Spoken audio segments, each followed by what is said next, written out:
ప్రారంభ ఎన్నో అధ్యాయము లాస్ట్ 5వ అధ్యాయం ఎవరు చెప్తున్నారు? సూత మహర్షి చెప్తున్నారు. ఓ మునిశ్రేష్ఠులారా మరొకరు చెప్తున్నాను, శ్రద్ధగా వినండి అని చెప్పసాగింది. పూర్వము తుంగధ్వజుడనే రాజు ఉండేవాడు. ఎవరు? తుంగధ్వజుడనే రాజు. ప్రజలను కన్న బిడ్డల్లాగా చూసి రాజ్యపాలన చేస్తుండేవాడు. ఎవరు? తుంగధ్వజుడనే రాజు. ఆ రాజు అలా చేసినప్పుడు ఒక దినము అడవికి వెళ్ళాడు. ఎక్కడికి వెళ్ళాడు?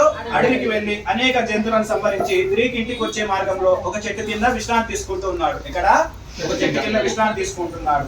ఆ పక్కనే చెట్టు కింద కొంతమంది యాదవులు ఏం చేస్తున్నారు? సత్యనారాయణ వ్రతాన్ని చేస్తున్నారు. వాళ్ళ సత్యనారాయణ వ్రతాన్ని చేస్తుండగా ఈ రాజు ఏం చేస్తాడు? కనీసం అక్కడున్న స్వామికి నమస్కారం చేయకుండా నిర్లక్ష్యం చేస్తాడు.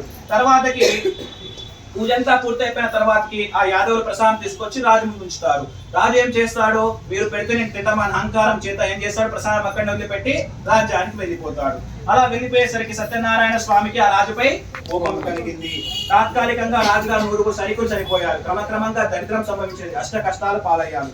తర్వాత తనలో తాను తెలుసుకున్న రాజు నేనేమి తప్పు చేశాను, నాకు ఎందుకు దుస్థితి కలిగిందని ఆలోచించేసరికి ఆ రోజు గొల్లలు ఇచ్చిన వారు నీచంగా భావించి స్వామి ప్రసాదం తినడం తిరస్కరించింది. అందుచేత సత్యనారాయణ స్వామికి నాపై కోపం కలిగింది. అందుకే నాకు దుస్థితి కలిగింది ఆలోచించి వెంటనే ఎవరి దగ్గరికి వెళ్ళిన మళ్ళీ ఆ గొల్లలు చెంతకు పోయి వాళ్ళతో ఏం చేయించిండో సత్యనారాయణ వ్రతాన్ని చేసి తర్వాత ఆ రాజు బ్రతికినంత కాలము కూడా సత్యనారాయణ వ్రతాన్ని చేసి జీవితాంతం సరసుఖాలు అనుభవించి ఎక్కడ చేరుకున్నాడు?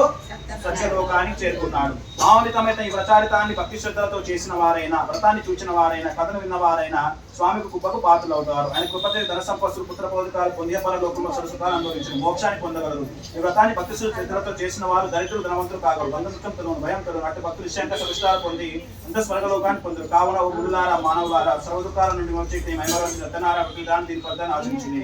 కలియుగంలో సత్యనారాయణ వ్రతాన్ని మించింది ఏమీ లేదు. కలియుగంలో సత్యనారాయణ స్వామిని సత్యనారాయణ సర్వేశ్వరుని పెంచుకుంటారు. ఎవరి పేరుతో పెంచుకున్న కోరికలు తీర్చే స్వామి సత్యనారాయణ స్వామి. ఎవరికైనా వ్రతాన్ని చేయడానికి శక్తి లేనిచో కథను చేస్తుండగా కథను విన్న స్వామి కృపకు పాత్రలవుతారు. ఇది స్కంద పురాణే రేవతి కండే సత్యనారాయణ వ్రత కథ సమాప్త. రమా సత్యనారాయణ స్వామి మహారాజుకి పసుపు కుంకుమ వేయండి.